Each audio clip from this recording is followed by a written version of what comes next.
اعوذ باللہ من الشیطان الرجیم بسم اللہ الرحمن الرحیم الحمد للہ رب العالمین الرحمن الرحیم مالک یوم الدین ایاک نعبد و ایاک نستعین اہدنا الصراط المستقیم صراط الذین انعمت علیہم غیر المغضوب علیہم ولا الضالین آمین۔ قابل احترام، کل ہی الحمدللہ قرآن پاک مکمل ہوا تھا۔ قرآن پاک کی تفسیر شروع کرنے سے پہلے کچھ بنیادی باتیں عرض کرنا مناسب معلوم ہوتا ہے۔ اللہ تعالیٰ نے قرآن پاک کو ساری انسانیت کی ہدایت اور بھلائی کے لیے اللہ تعالیٰ نے نازل فرمایا، اور یہ قرآن پاک 23 سال کے عرصے میں نبی کریم صلی اللہ علیہ وسلم کے اوپر مکمل طور پر نازل فرمایا۔ قرآن پاک کی خدمت جتنی اس امت نے کی ہے، کسی بھی قوم اور کسی بھی مذہب کے لوگوں نے اپنی مذہبی کتابوں کی اتنی خدمت نہیں کی ہے۔ ہر زمانے میں قرآن پاک کی حفاظت کے لیے اللہ تعالیٰ نے لاکھوں حافظوں کو، کروڑوں حافظوں کو پیدا فرمایا۔ قرآن پاک کے الفاظ کی حفاظت کے لیے، اس کے لب و لہجے کی حفاظت کے لیے، اس کی ہر چیز کی حفاظت کے لیے اللہ تعالیٰ نے اس امت کے اندر لاکھوں کروڑوں لوگوں کو پیدا کیا۔ الفاظ کی حفاظت کے لیے اللہ تعالیٰ نے حافظوں کو پیدا کیا۔ الفاظ کے لب و لہجے کو کیسا کون سا لفظ ادا کرنا ہے اس کے لیے قاریوں کو پیدا کیا، مجودین کو پیدا کیا۔ معارف اور حقائق کو محفوظ کرنے کے لیے اللہ تعالیٰ نے صوفیہ کو پیدا کیا۔ معانی اور مفاہیم کی حفاظت کے لیے اللہ تعالیٰ نے علماء کو اور مفسرین کو پیدا کیا۔ تو اللہ تعالیٰ نے اس قرآن پاک کے لفظ کے تحفظ کے لیے، حفاظت کے لیے اللہ تعالیٰ نے لاکھوں کروڑوں لوگوں کو پیدا کیا۔ ہر زمانے میں علماء امت کو پیدا کیا جو قرآن کے مفاہیم کو اور مطالب کو امت کے سامنے کھول کر کے بیان کرنے والے ہیں۔ قرآن پاک کی تفسیر علماء نے ایسی لکھی ہیں کہ جن کو بیان کیا جائے تو شاید یقین ہو۔ بکھرے موتی میں لکھا ہے کہ 1000 کی تفسیر ایک عالم نے لکھی ہے، 1000 کی تفسیر، لیکن وہ تفسیر اس وقت نایاب ہے۔ 20 جلدوں میں، 25 جلدوں میں تو کوئی شمار ہی نہیں ہے۔ کتنی تفسیریں لکھی گئی اس قرآن پاک کے معنی اور مفاہیم کی حفاظت کے لیے، اور قرآن پاک کی خدمت جو کی ہے لوگوں نے، 1000 کی تفسیر لکھنا بتائیے۔ 14 صدیوں میں لاکھوں کروڑوں قرآن پاک کی خدمات سے متعلق کتابیں تصنیف کی گئی ہیں۔ ہر زمانے میں لوگوں نے قرآن پاک کی خدمت کی ہے۔ مولانا احمد علی لاہوری رحمۃ اللہ علیہ نے 50 سال قرآن پاک کی خدمت کی۔ اس کے بارے میں لکھا ہے کہ جب مولانا احمد علی لاہوری رحمۃ اللہ علیہ کا انتقال ہوا، اور جب ان کو قبر میں ڈالا گیا تو ان کی قبر سے عرصے دراز تک خوشبو آتی رہی اس قرآن پاک کی خدمت کی برکت سے۔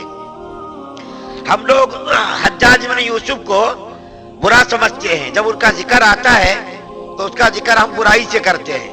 ان کا ظلم، ان کا تشدد، صوفیاء، علماء اور صحابہ کرام، اولیاء، اتقیاء کو انہوں نے ہزاروں کی تعداد میں قتل کیا، لیکن اللہ تعالیٰ نے اس ظالم سے ایک ایسی خدمت لی، اس ظالم سے ایسی خدمت لی کہ قیامت تک آنے والی نسلیں ان کی خدمات کو یاد رکھے گی۔ حجاج بن یوسف اتنا بڑا ظالم تھا، لیکن اس کے اندر قومی غیرت اور قومی حمیت ایسی تھی کہ جب مسلمانوں کے قافلہ ہندوستان کے علاقے سے گزر رہا تھا تو سندھ کا راجہ داہر بڑا ظالم تھا، بہت کم بخت اور بددینت آدمی تھا۔ انہوں نے مسلمان قافلے کو روک لیا اور اس کا سامان ضبط کر لیا، مسلمانوں کو قید کر لیا۔ تو اس کے اندر ایک لڑکی تھی جو اجنبی لڑکی تھی، انہوں نے خط لکھا حجاج بن یوسف کو کہ ہم لوگوں کو راجہ داہر نے قید کر لیا، تمہاری غیرت اور تمہاری حمیت کہاں چلی گئی؟ تو حجاج بن یوسف نے اپنے بھتیجے محمد بن قاسم، جن کی عمر صرف 16 سال تھی، انہوں نے 6000 کا لشکر راجہ داہر کو سبق سکھانے کے لیے بھیجا. ان کے بارے میں خود میں نے پڑھا. مولانا اشرف علی تھانوی رحمۃ اللہ علیہ لکھتے ہیں کہ یہ روزانہ 300 رکعت نفل پڑھتا تھا. حافظ قرآن بھی تھا. یہ 300 رکعت نماز پڑھتا تھا. ہم سے فرض نماز نہیں ہوتی ہے. 300 رکعت نفل پڑھنا روزانہ کوئی آسان کام ہے. اور تفسیر ابن کثیر کے اندر لکھا ہے کہ روزانہ یہ پاؤ قرآن یہ روزانہ تلاوت کرتا تھا. بتائیے ان کے ظلم کا تو ہمیں علم ہے لیکن ان کی نیکیوں کا ہمیں علم نہیں ہے. تو ان کے بارے میں آتا ہے کہ انہوں نے کمیٹی بنائی. اس کمیٹی کے اندر یحییٰ ابن یعمر اور حسن بصری جیسے علماء کو انہوں نے متعین کیا اور متعین کر کے قرآن پاک کے اوپر زیر زبر. آج اگر یہ زیر زبر نہ لگے ہوتے تو ہم لوگوں کو قرآن پڑھنا بڑا مشکل ہوتا. عرب کے لیے تو مشکل نہیں ہوتا لیکن ہم جیسے عجمیوں کے لیے تو قرآن پاک کی تلاوت کرنا نہایت ہی مشکل ہو جاتا.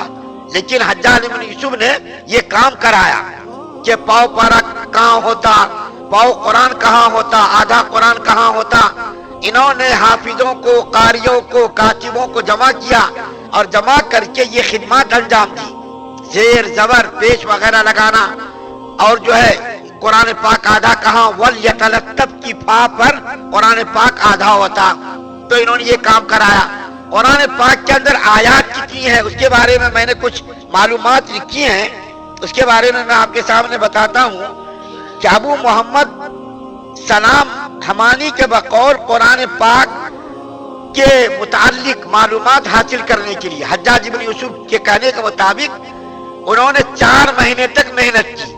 متواتر 4 مہینوں تک محنت کی اور محنت کرنے کے بعد قرآن کے اندر کون سا حرف کتنی بار آیا, کون سا حرف الف کتنی بار آیا, با کتنی بار آئی, اور جو ہے قرآن پاک کے اندر کتنی آیات ہے, کتنے حروف ہے, یہ ساری چیزوں کو معلوم کر کے انہوں نے 4 مہینے کی محنت شاقہ کے بعد یہ ساری چیزیں حاصل کی. تو ان کے بارے میں بتا دوں آپ کو کہ قرآن پاک کے اندر دیکھیے آیات کی تعداد کتنی ہے. لکھتے ہیں آیات کی تعداد 6000. اس کے اوپر کوئی اختلاف نہیں ہے. 6000 سے اوپر کے بارے میں اختلاف ہے. 6000 کے بارے میں کوئی اختلاف نہیں. بعض کہتے ہیں 6204, بعض کہتے 6214, بعض کہتے 6219, بعض کہتے 6225 اور بعض کہتے 6226 آیات. اور عطا ابن یسار کے مطابق کلمات قرآن کے اندر 70000 ہے. قرآن کے اندر کلمات کیا ہے؟ 70000 ہے. 70439 عطا ابن یسار کے قول کے مطابق. اور حضرت مجاہد کے بقول حروف قرآن پاک کے اندر دیکھیے 3,21,180. یہ کس کے مطابق؟ مجاہد کے بقول 3,21,180 حروف ہے قرآن کے اندر. اور فضل بن عطا کے مطابق 3,23,015. یہ کن کے قول کے مطابق؟ فضل بن عطا. تو یہ جو ہے قرآن کے متعلق یہ معلومات ہیں. اور رکوع قرآن کے اندر کتنے؟ 540.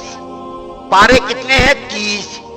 اور سورہ شریفہ قرآن کے اندر کتنی ہے؟ 114. 23 سال کے عرصے میں یہ پورا قرآن پاک اللہ تعالیٰ نے مسلمانوں اور کافروں سب کی ہدایت کے لیے اللہ تعالیٰ نے قرآن پاک کو نازل کیا. اور اللہ تعالیٰ نے قرآن پاک کے نازل کرنے کے بعد قرآن پاک کو آسان کیا. اس کے لیے وَلَقَدْ يَسَّرْنَا الْقُرْآنَ لِلذِّكْرِ فَهَلْ مِن مُدَّكِرٍ. قرآن پاک کو اللہ تعالیٰ نے نصیحت حاصل کرنے کے لیے اور قرآن پاک کو یاد کرنے کے لیے, احکامات پر عمل کرنے کے لیے قرآن پاک کو آسان بنایا. چنانچہ آپ دیکھیے ہر طبقے کے لوگ قرآن کو یاد کرتے, ہر طبقے کے لوگوں کو قرآن پاک یاد ہے. کچھ صورت ہے تو ہر انسان کو یاد ہے. پورا قرآن بھی 80 سال کے لوگوں نے حفظ کیا اور 6 سال کے بچوں نے قرآن پاک کو حفظ کیا. 8 مہینے میں قرآن پاک کو حفظ کرنے والے بھی ہیں, 3 دنوں میں بھی قرآن پاک کو حفظ کرنے والے. مجھ کو نام یاد نہیں ہے, چنانچہ لکھتے وہ بزرگ کہ ایک کام میں نے ایسا کیا کہ دنیا میں کسی نے بھی نہیں کیا ہوگا, اچھا کام. 3 دن میں نے ایک کام ایسا کیا کہ دنیا میں کسی نے بھی نہیں کیا ہوگا. اور وہ کیا کام ہے 3 دن میں میں نے قرآن پاک کو حفظ کیا، اور ایک کام مجھ سے ایک ایسا ہوا کہ شاید وہ کام کسی سے بھی نہیں ہوا ہوگا۔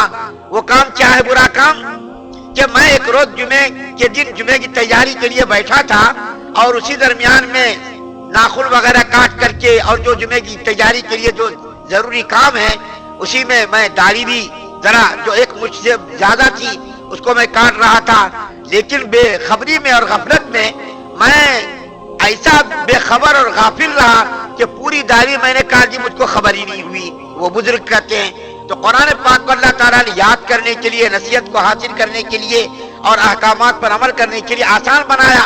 ہر طبقے کے لوگ قرآن پاک کو یاد کر رہے، ہر عمر کے لوگ۔ مولانا قاسم نانوتوی رحمۃ اللہ علیہ کے بارے میں آتا، حج کے زمانے میں جب اس زمانے میں جہازوں پر حج ہوا کرتا تھا تو 300 آدمیوں کا قافلہ تھا، کوئی آدمی حافظ نہیں، تو ان کو بڑی شرمندگی ہوئی کہ اتنے لوگوں میں ایک بھی حافظ نہیں، تو انہوں نے روزانہ قرآن شریف یاد کرنا شروع کیا۔ ایک روز میں ایک پارہ یاد کرتے تھے اور روزانہ رات کو قرآن سناتے تھے۔ پورے رمضان میں انہوں نے 30 پارے یاد کر کے 1 مہینے میں پورا قرآن مکمل کیا۔ مولانا شیخ حسین احمد مدنی رحمۃ اللہ علیہ نے 1 مہینے میں قرآن یاد کیا۔ بتائیے یہ قرآن کا کمال ہے، قرآن کا معجزہ ہے۔ ایک معمولی کتاب، چھوٹی چھوٹی کتاب، یہ جو سامنے کتاب رکھی ہوئی ہے منتخب احادیث سے جو ہے سالوں سے ہم اس کو پڑھ رہے ہیں، لیکن وہ کتاب یاد نہیں ہو رہی۔ فضائل اعمال ہم سالوں سے پڑھ رہے ہیں، وہ کتاب یاد نہیں ہو رہی۔ معمولی چھوٹی چھوٹی کتابوں کا آج یاد کرنا مشکل ہے، لیکن قرآن پاک کا یہ کمال ہے، قرآن پاک کا یہ معجزہ ہے، ہر طبقے کے لوگوں کو یہ قرآن پاک یاد ہوتا۔ تو بارے کا بھی یہ قرآن کی خوبی اور قرآن کا کمال ہے۔ یہ بنیادی باتیں میں نے تفسیر شروع کرنے سے پہلے بیان کر دی تاکہ ہمارے آپ کے علم میں اضافہ ہو۔ انشاءاللہ ہم ہفتے کے دن سے قرآن پاک کی تفسیر کا آغاز کریں گے۔ اللہ سے دعا ہے کہ اللہ تعالیٰ تمام مسلمانوں کو قرآن پاک پر مکمل عمل پیرا ہونے کی توفیق عطا فرمائے، ہر قسم کے شر سے ہم سب کی حفاظت فرمائے، ہماری ساری خطاؤں کو اللہ تعالیٰ معاف فرمائے اور دینی خدمات کو قبول فرمائے۔